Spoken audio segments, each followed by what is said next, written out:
Karamato Bangbola. Je suis sage-femme, ça fait 21 ans aujourd'hui.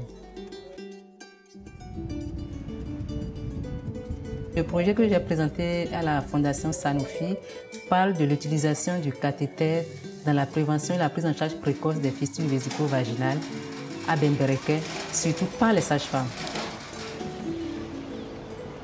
C'est important de prévenir la fistule parce que lorsqu'elle s'installe, les dommages que ça cause à la femme qui développe la fistule sont dramatiques. Elle subit la marginalisation, la stigmatisation, elle est abandonnée par toute sa famille, y compris son conjoint, et elle est obligée de vivre cachée dans elle-même. Elle subit une souffrance morale, psychologique et sociale.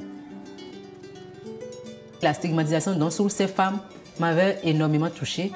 Et depuis ce temps, j'avais déjà une petite idée sur comment faire pour venir en aide aux femmes de Bembereke qui souffrent de fistules et même à celles qui viennent d'ailleurs. Si elles viennent d'ailleurs pour se faire prendre en charge ici, si les sages-femmes de Bembereke sont formées, elles pourront alors les aider à éviter la chirurgie si c'était encore possible. Il y a beaucoup de choses que nous mettons dans les curricula de formation en Afrique que les autres n'ont pas en Europe. On ne peut pas comparer le contexte d'un pays africain où il n'y a pas de matériel à un pays européen où ils ont tout ce qu'il faut.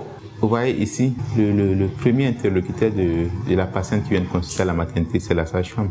Et parfois, c'est même le seul. C'est quand ça ne va pas que ponctuellement on a besoin de médecin. Donc, le but, c'est de renforcer les capacités des sages-femmes pour pouvoir aider les chirurgiens à prendre en charge les fistules encore au début, avant que ces fistules n'atteignent l'aggravation jusqu'à la chirurgie. C'est non seulement dire cette femme, elle a eu un travail long et difficile, elle va probablement avoir une fistule, je vais mettre le follet et j'ai l'autorité de décider qu'elle va garder le follet pendant une semaine, pendant 2 semaines, voire plus. Ensuite, on nettoie le meilleur urinaire du haut vers le bas. Nous sommes les premières personnes qui rencontrons ces femmes et qui les surveillons. Donc, je pense que c'est important quand la femme vient et que le travail est suivi un peu dystocique, de faire le cathétérisme pour pouvoir éviter cette compression. Donc, quand on met le follet, le cathéter, ça permet à la vessie de pouvoir vider son urine tout le temps et que la pression n'ait plus d'impact avant la sortie du bébé. Puisque ce sont les sages-femmes qui font les accouchements. Alors, si la sage-femme reçoit ce transfert de compétences, immédiatement après l'accouchement, lorsqu'elle suspecte que c'est une femme qui est prédisposée à développer une fistule, elle peut déjà faire ce cathétérisme urinaire pour prévenir la survenue de la fistule vésico-vaginale. On ne peut pas réduire la mortalité maternelle ni infantile sans la sage-femme. Elle est au premier rang.